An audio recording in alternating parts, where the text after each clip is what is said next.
कहानी की शुरुआत में हम देखते हैं दो बचपन की सबसे अच्छी दोस्त डेबी और लेन को। दोनों रात के समय एक कमरे में बैठकर ओइजा बोर्ड खेल रही होती हैं। शुरुआत में उन्हें लगता है कि ये सिर्फ एक मजेदार गेम है, लेकिन डेबी इस खेल को लेकर काफी सीरियस होती है। वो लेन को बताती है कि ओइजा बोर्ड के कुछ बहुत सख्त नियम हैं। इसे कभी भी अकेले नहीं खेलना चाहिए और किसी कब्रिस्तान में बैठकर आत्माओं को बुलाने की कोशिश तो बिल्कुल भी नहीं करनी चाहिए। लेकिन सबसे जरूरी नियम है कि गेम खत्म करते समय आत्मा को गुड बाय कहना जरूरी है। अगर ऐसा नहीं किया गया तो माना जाता है कि जिस आत्मा से उन्होंने कांटेक्ट किया है वो हमेशा के लिए उनके साथ इसी दुनिया में रह सकती है। इसके बाद दोनों लड़कियां ओइजा बोर्ड पर रखे छोटे से दिल के आकार वाले प्लैंचेट को चलाना शुरू करती हैं। यही प्लैंचेट आत्मा के जवाब देने का जरिया होता है। डेबी लेन को यह भी समझाती है कि कोई भी जानबूझकर प्लैंचेट को नहीं हिलाएगा, क्योंकि अगर किसी ने ऐसा किया तो गेम का कोई मतलब ही नहीं रहेगा। दोनों मिलकर आत्मा को बुलाने की कोशिश करती हैं। कुछ ही देर बाद प्लैंचेट अचानक अपने आप यस की तरफ बढ़ने लगता है। ये देखकर लेन बुरी तरह घबरा जाती है और तुरंत अपना हाथ पीछे खींच लेती है। डेबी उसे समझाती है कि अगर सच में कोई आत्मा वहां मौजूद है तो प्लैंचेट के बीच बने छोटे से छेद से देखने पर उसकी मौजूदगी का पता चल सकता है। डर और उत्सुकता के बीच लेन धीरे धीरे उस छेद से देखने लगती है, लेकिन तभी उसकी छोटी बहन सारा अचानक सामने आकर दोनों को डरा देती है। लेन गुस्से में सारा को कमरे से बाहर निकाल देती है और डेबी उसे समझाने लगती है कि डरने की कोई जरूरत नहीं है, आखिर ये सिर्फ एक गेम है। लेकिन उस समय उन्हें बिल्कुल अंदाजा नहीं था कि ये खेल उनकी जिंदगी में कितनी बड़ी मुसीबत लेकर आने वाला है। अब कहानी कई साल आगे बढ़ जाती है। डेबी अब एक टीनेजर बन चुकी है। एक रात वो अपने घर में बिल्कुल अकेले ओइजा बोर्ड खेल रही होती है।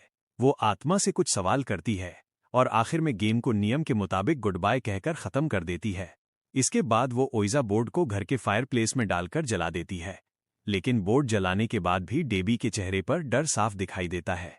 ऐसा लगता है जैसे ओइजा बोर्ड ने उसे उसके फ्यूचर से जुड़ी कोई ऐसी बात बता दी हो जिसे जानकर वो अंदर तक हिल चुकी है। कुछ देर बाद लेन उसे फोन करती है और दोनों के पहले से बनाए हुए बास्केटबॉल गेम के प्लान के बारे में पूछती है। लेन घर के बाहर डेबी का इंतजार कर रही होती है। डेबी बाहर आती तो है, लेकिन अचानक गेम पर जाने से मना कर देती है। लेन तुरंत समझ जाती है कि कुछ तो गड़बड़ है। आखिरकार डेबी उसे बताती है कि उसने अभी अभी ओइजा बोर्ड अकेले खेला था। उसने आत्मा से अपने फ्यूचर के बारे में एक सवाल पूछा था, लेकिन आत्मा ने उसे जो जवाब दिया उससे डेबी बुरी तरह डर गई है। ये सुनते ही लेन बास्केटबॉल गेम छोड़कर डेबी के साथ घर पर रुकने के लिए तैयार हो जाती है, लेकिन डेबी उसे रोक देती है। वो नहीं चाहती कि उसकी वजह से लेन का प्लान खराब हो। साथ ही डेबी इतनी डरी हुई होती है कि वो ये भी नहीं बता पाती कि आत्मा ने उसे आखिर क्या जवाब दिया था। वो बस लेन को भरोसा दिलाती है कि उसने गेम सही तरीके से खत्म किया था और गुड बाय भी कहा था। इतना ही नहीं, उसने ओइजा बोर्ड को भी जला दिया है, इसलिए अब डरने की कोई जरूरत नहीं है। लेन आखिरकार वहां से चली जाती है और डेबी घर के अंदर वापस आ जाती है, लेकिन उसे नहीं पता था कि असली डर अब शुरू होने वाला है। डेबी अकेले बैठकर खाना खाने लगती है। तभी अचानक किचन का दरवाजा अपने आप खुल जाता है। डेबी घबराकर उठती है और दरवाजा बंद कर देती है, लेकिन कुछ ही देर बाद ऊपर से जोर जोर से आवाजें आने लगती हैं। डेबी डरते हुए सीढ़ियों से ऊपर जाती है। जैसे ही वो अपने कमरे में पहुंचती है उसके होश उड़ जाते हैं। जिस ओइजा बोर्ड को वो कुछ देर पहले अपनी आंखों के सामने जला चुकी थी, वही बोर्ड अब बिल्कुल सही हालत में उसके बिस्तर के ऊपर रखा हुआ था। डेबी को समझ नहीं आता कि ये कैसे पॉसिबल है। तभी उसकी नजर जमीन पर पड़े प्लैंचेट पर जाती है और वो गलती से उसके ऊपर पैर रख देती है। घबराकर डेबी उसे उठाती है और उसके बीच बने छोटे से छेद से देखने की कोशिश करती है कि आसपास कोई मौजूद है या नहीं, लेकिन तभी उसकी आंखें अचानक पूरी तरह सफेद हो जाती हैं। अब डेबी के शरीर पर उसका खुद का कोई कंट्रोल नहीं रहता। कोई डार्क और खतरनाक ताकत उसके शरीर पर कब्जा कर चुकी होती है। डेबी अपने कमरे से निकलती है और डेकोरेटिव लाइट्स की एक तार लेकर दूसरी मंजिल की बालकनी की तरफ बढ़ती है। वो खुद नहीं जानती कि उसके साथ क्या हो रहा है, लेकिन उस मिस्टीरियस ताकत के कब्जे में आकर डेबी आखिरकार सुसाइड कर लेती है। अगली सुबह सीन लेन की तरफ शिफ्ट होता है। लेन अपने बॉयफ्रेंड ट्रेवर के साथ एक रेस्टोरेंट में बैठी होती है। ट्रेवर उसे दोस्तों के साथ कैंपिंग पर चलने के लिए मना रहा होता है। शुरुआत में लेन जाने से मना कर देती है, क्योंकि उसे अपने पिता से झूठ बोलकर रात घर से बाहर बिताने में बुरा लग रहा होता है, लेकिन ट्रेवर उसे लगातार मनाता रहता है। इसी बीच उनकी दोस्त इसाबेल भी वहां पहुंच जाती है और बातचीत में शामिल हो जाती है। तभी उन्हें एहसास होता है कि डेबी अभी तक वहां नहीं पहुंची है, जबकि उसने पहले उनके साथ जाने का वादा किया था। कुछ ही देर बाद लेन के फोन पर उसके पिता का मैसेज आता है।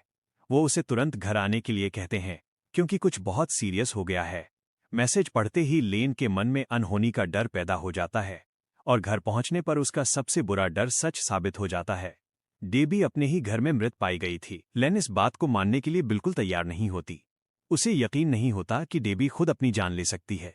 उसके दिमाग में बार बार पिछली रात की वही मुलाकात घूमती रहती है जब डेबी ओइजा बोर्ड खेलने के बाद बेहद डरी हुई थी। लेन को लगता है कि डेबी की मौत के पीछे कोई ऐसी चीज है जिसे वो अभी समझ नहीं पा रही है।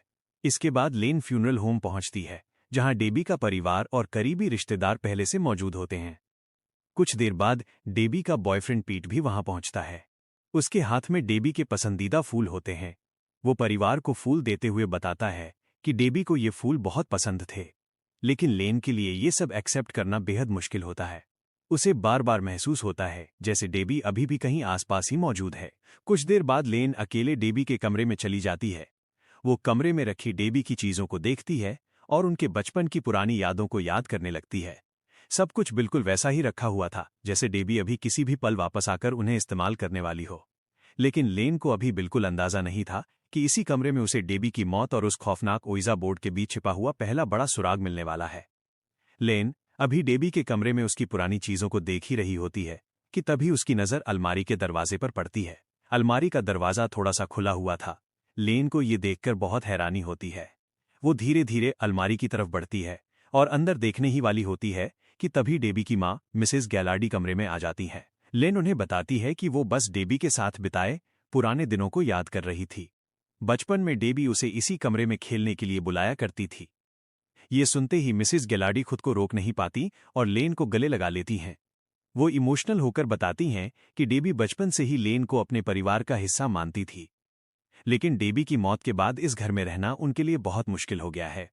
घर की हर चीज उन्हें डेबी की याद दिलाती है और पुराना दर्द फिर से सामने आ जाता है। इसलिए मिसेस गैलार्डी फैसला कर चुकी होती हैं कि वो अब इस घर में नहीं रहेंगी। जाने से पहले वो लेन से एक मदद मांगती हैं। वो चाहती हैं कि लेन कभी कभी इस घर पर आकर पौधों और डेबी की कुछ चीजों का ध्यान रख लिया करे। इसके अलावा मिसेज गैलार्डी डेबी की कुछ पर्सनल चीजें भी लेन को दे देती हैं ताकि उसकी दोस्त हमेशा उसे याद रख सके। फ्यूनरल के बाद लेन रात में घर पर अकेली बैठकर डेबी के साथ बिताए पुराने वीडियो देखने लगती है। वीडियो में दोनों की बचपन की यादें होती हैं। उन्हें देखकर लेन कुछ देर के लिए मुस्कुराती है, लेकिन अंदर से वो अभी भी डेबी की मौत के सदमे से बाहर नहीं निकल पाई है। तभी अचानक बाहर एक कार आकर रुकती है। लेन बाहर देखती है तो पता चलता है कि उसकी छोटी बहन सारा चुपके से घर से बाहर निकलने की कोशिश कर रही थी। डेबी की मौत के बाद लेन पहले से ही काफी परेशान होती है, इसलिए वो सारा को डांट देती है और समझाती है कि ऐसे समय में उसे थोड़ी सीरियसनेस दिखानी चाहिए। लेकिन सारा उल्टा लेन से बहस करने लगती है। वो कहती है कि लेन हर समय उसे कंट्रोल करती रहती है और अब वो अपनी जिंदगी अपने तरीके से जीना चाहती है। अगले दिन मिसेज गैलार्डी फिर लेन को फोन करती हैं। वो उससे डेबी के खाली घर में जाकर पौधों में पानी डालने और घर को थोड़ा चेक करने के लिए कहती हैं। स्कूल के बाद लेन अपने बॉयफ्रेंड ट्रेवर के साथ डेबी के घर पहुंचती है। दोनों काम बांट लेते हैं ताकि जल्दी सब कुछ पूरा कर सकें। ट्रेवर बाहर जाकर स्विमिंग पूल को ढकने लगता है ताकि सूखे पत्ते उसमें न गिरें। वहीं लेन घर के अंदर चली जाती है। वह पौधों में पानी डालने के बाद ऊपर डेबी के कमरे की तरफ जाती है।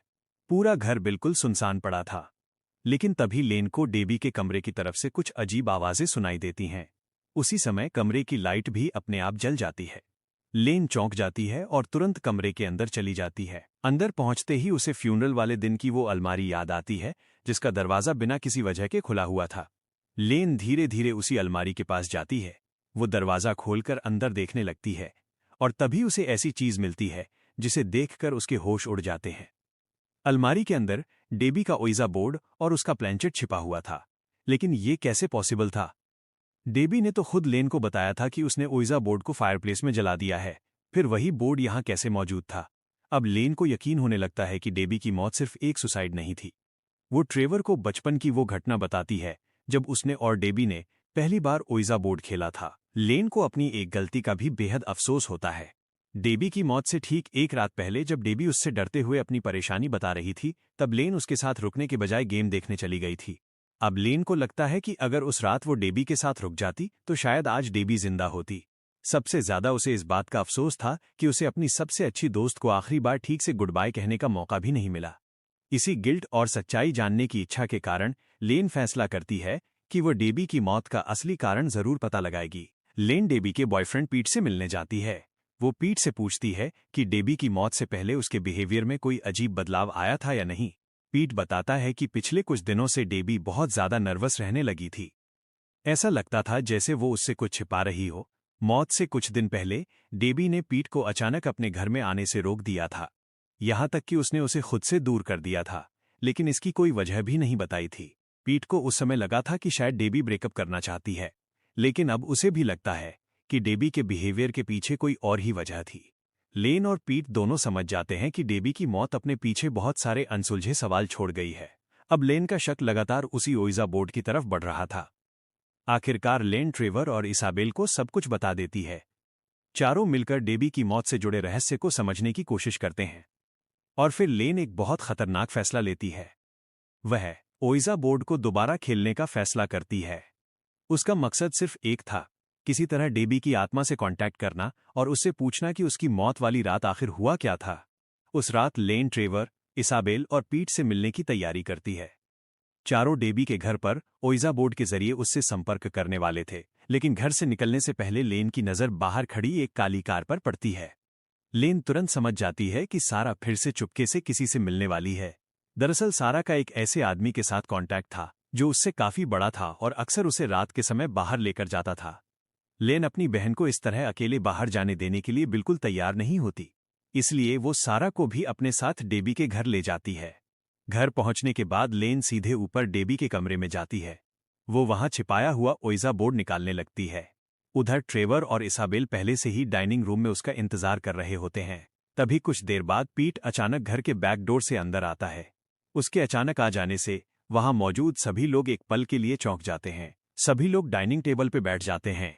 लेन ओइजा बोर्ड को सामने रखती है और वही सारे नियम समझाने लगती है जो डेबी ने उसे बचपन में सिखाए थे। सभी लोग अपने हाथों की उंगलियां प्लानचेट पर रखते हैं और धीरे धीरे उसे बोर्ड पर घुमाने लगते हैं। लेन अपने सामने डेबी की एक फोटो भी रख देती है। कुछ पल बाद लेन आत्मा को बुलाते हुए पूछती है कि क्या वहां कोई मौजूद है। शुरुआत में कुछ नहीं होता, लेकिन कुछ ही सेकंड बाद प्लानचेट अचानक अपने आप हिलने लगता है। वो धीरे धीरे बोर्ड पर अलग अलग अक्षरों की तरफ बढ़ता है। सभी लोग हैरान रह जाते हैं। उन्हें लगता है कि शायद उनमें से कोई चुपके से प्लानचेट को हिला रहा है, लेकिन कोई भी इसकी जिम्मेदारी नहीं लेता। लेन फिर सीधे सवाल करती है कि उनसे बात कौन कर रहा है।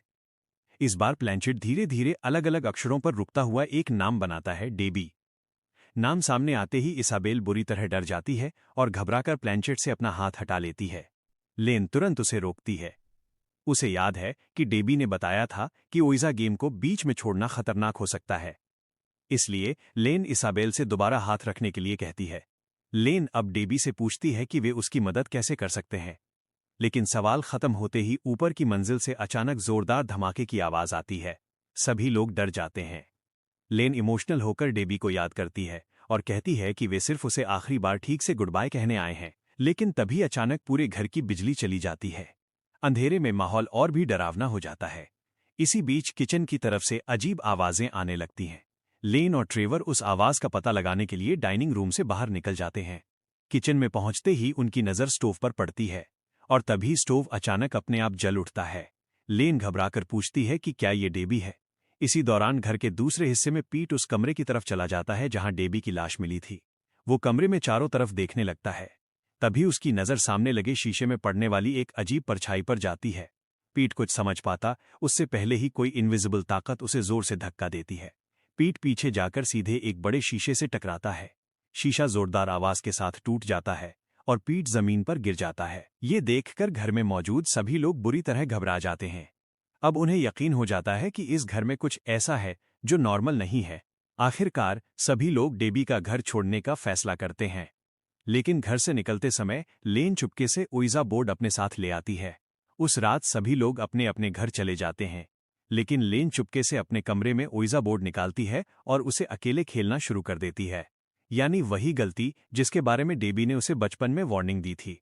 अगली सुबह लेन की नानी उसके कमरे की सफाई कर रही होती हैं। तभी उनकी नजर ओइजा बोर्ड पर पड़ती है। बोर्ड देखते ही नानी का चेहरा सीरियस हो जाता है। वो लेन को जोरदार डांट लगाती हैं और समझाती हैं कि ऐसी चीजों के साथ खेलना घर में बुरी शक्तियों को बुलाने जैसा है। वो लेन से तुरंत बोर्ड फेंक देने के लिए कहती हैं, लेन वादा तो कर देती है, लेकिन उसका ऐसा कोई इरादा नहीं था। इसी बीच ट्रेवर के साथ भी अजीब घटनाएं शुरू हो जाती हैं।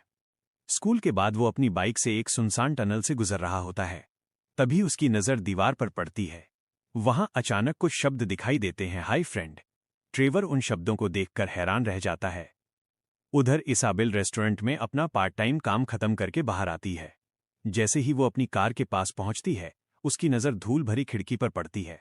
वहां भी वही शब्द लिखे होते हैं, हाय फ्रेंड। इसाबेल डरकर पीछे हटती है। तभी शीशे के दूसरी तरफ से एक रहस्यमयी हाथ का निशान दिखाई देता है और वो लिखा हुआ मैसेज अचानक मिट जाता है। सबसे डरावनी बात ये थी कि पीट भी अपने स्टडी डेस्क पर बिल्कुल यही मैसेज देख चुका था। उधर लेन इंटरनेट पर ओइजा बोर्ड के बारे में जानकारी खोज रही होती है।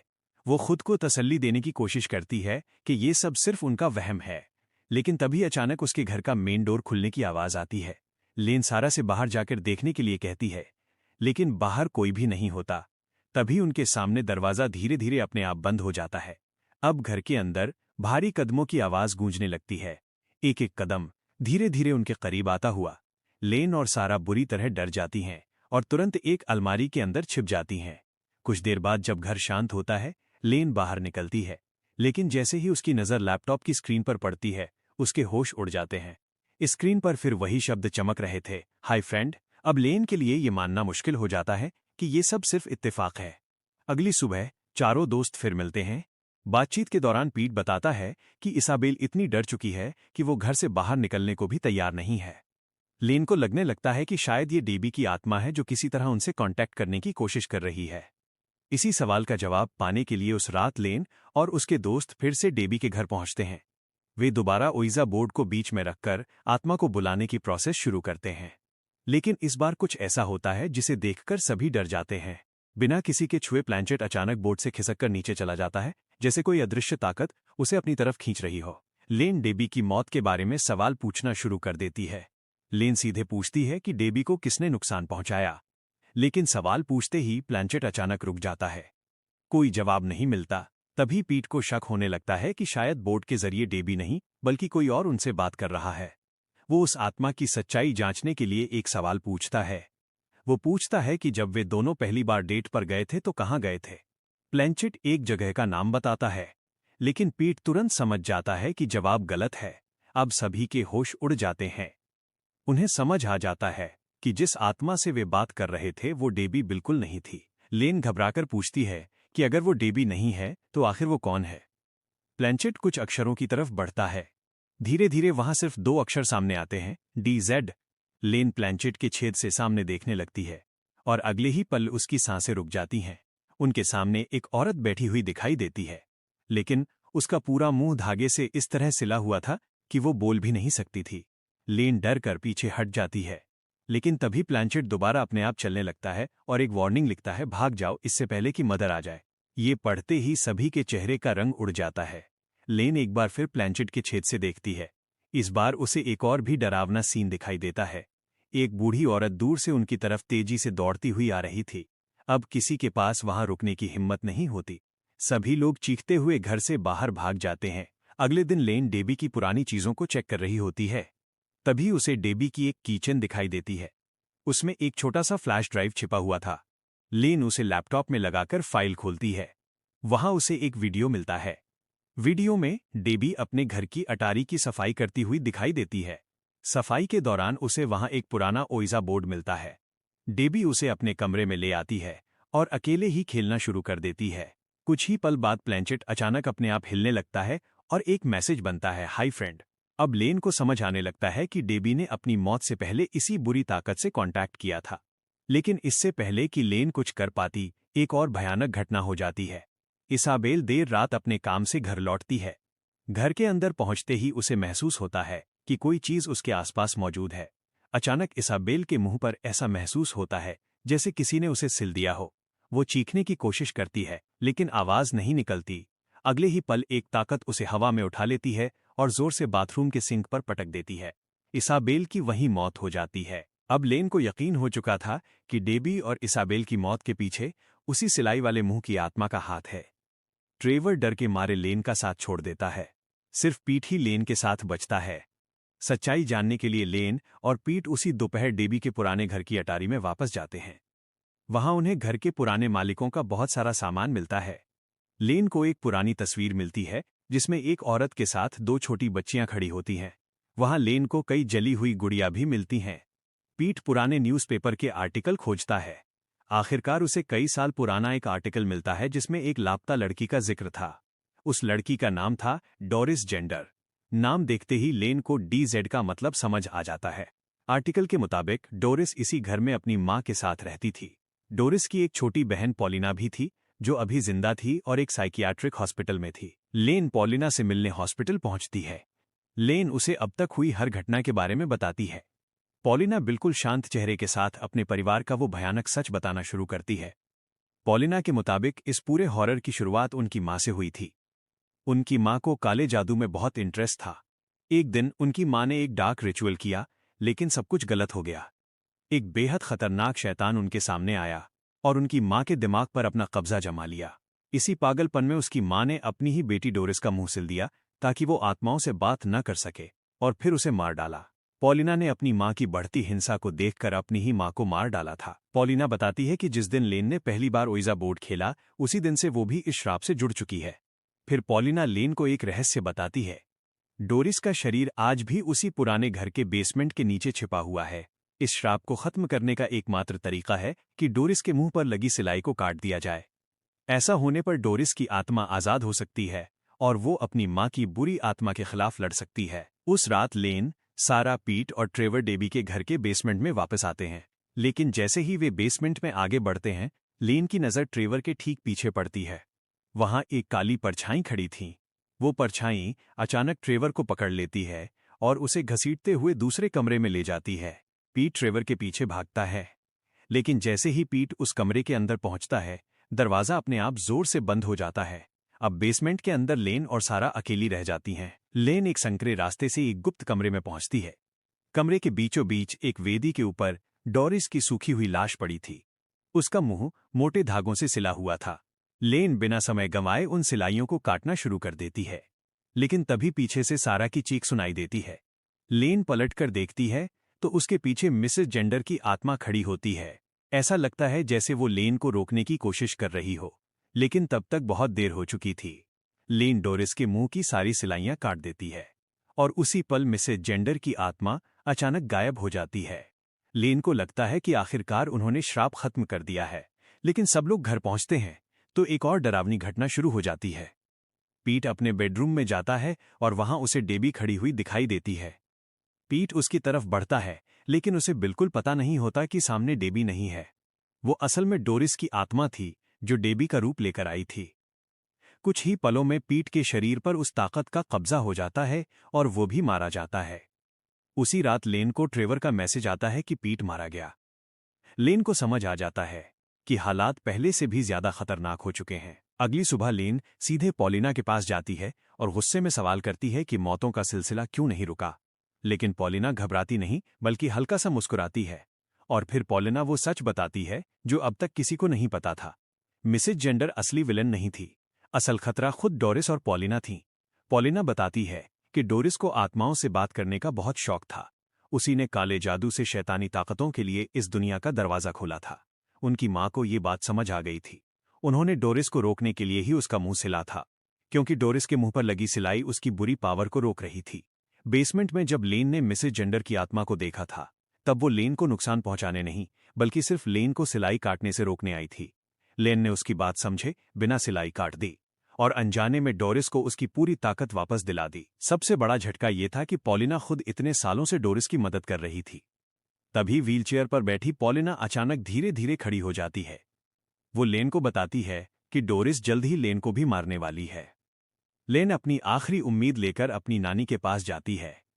नानी बताती हैं कि डोरिस की आत्मा अब भी ओइजा बोर्ड से जुड़ी हुई है। इस पूरे हॉरर को खत्म करने का एक ही तरीका है, डोरिस के शरीर को नष्ट करना होगा और ओइजा बोर्ड को भी जलाना होगा। उसी रात लेन, सारा और ट्रेवर डेबी के पुराने घर वापस जाने का फैसला करते हैं। ट्रेवर सबसे पहले पहुंचता है। घर के पास पहुंचते ही उसे सारा जैसी दिखने वाली एक लड़की स्विमिंग पूल की तरफ जाती हुई दिखाई देती है। ट्रेवर उसके पीछे चल पड़ता है, लेकिन वो सारा नहीं बल्कि डोरिस की आत्मा थी। ट्रेवर भागने की कोशिश करता है, लेकिन पूल पर लगी गीली प्लास्टिक कवर उसके शरीर से बुरी तरह लिपट जाती है। ट्रेवर बाहर नहीं निकल पाता और उसकी वहीं मौत हो जाती है। कुछ समय बाद लेन और सारा वहां पहुंचती हैं। दोनों बहनें ट्रेवर को ढूंढने लगती हैं। तभी लिविंग रूम में लेन की नजर ट्रेवर पर पड़ती है। वो चुपचाप फायरप्लेस के सामने खड़ा था।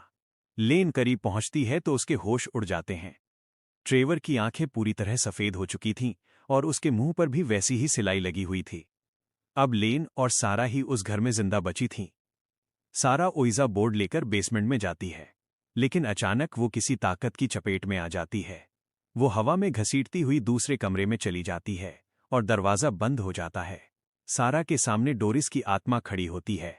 वह सुई और धागा निकालती है ताकि सारा का मुंह भी सिल सके। उधर लेन को समझ आ जाता है कि सारा को बचाना मुश्किल होगा। वो डोरिस का ध्यान अपनी तरफ खींचने के लिए फिर से ओइजा बोर्ड निकालती है और उसे खेलने लगती है। उसकी प्लानिंग काम कर जाती है। डोरिस सारा को छोड़ देती है और अपना पूरा ध्यान लेन पर लगा देती है। डोरिस लेन पर हमला कर देती है। धीरे धीरे लेन की आंखें भी सफेद होने लगती हैं। डोरिस लेन के शरीर पर कब्जा करने ही वाली होती है कि तभी अचानक वहां एक और आत्मा दिखाई देती है। ये डेबी की आत्मा थी। डेबी अपनी सबसे अच्छी दोस्त को बचाने के लिए डोरिस के सामने आ जाती है। दोनों आत्माओं के बीच भयानक लड़ाई शुरू हो जाती है। इसी दौरान सारा खुद को संभालती है और किसी तरह बेसमेंट तक पहुंच जाती है। वो डोरिस के शरीर को भट्टी के अंदर डाल देती है और आग लगा देती है। उसी समय लेन भी ओइजा बोर्ड को आग के अंदर फेंक देती है। जैसे ही दोनों चीजें जलकर राख होने लगती हैं, घर के अंदर मौजूद सारी शैतानी ताकत अचानक खत्म होने लगती है। डोरिस और इंसानी दुनिया के बीच बना कांटेक्ट आखिरकार टूट जाता है। घर में फैला अंधेरा और डर भी धीरे धीरे खत्म हो जाता है। आखिरकार लेन और सारा इस भयानक रात से जिंदा बाहर निकल आती हैं। कुछ दिन बाद उनकी जिंदगी धीरे धीरे नॉर्मल होने लगती है। एक रात लेन अपने कमरे में सोने की तैयारी कर रही होती है। तभी उसकी नजर बेड के पास रखी टेबल पर जाती है। वहां एक चीज पड़ी थी, ओइजा बोर्ड का प्लानचेट। आखिर जब ओइजा बोर्ड जलकर राख हो चुका था तो ये प्लानचेट यहां कैसे पहुंचा? डर और क्यूरोसिटी के बीच लेन धीरे धीरे उसे उठाती है। फिर वो प्लानचेट के बीच बने छोटे से छेद से देखने लगती है और जैसे ही वो उसके अंदर से देखती है, स्क्रीन अचानक काली हो जाती है और यहीं पर फिल्म खत्म हो जाती है।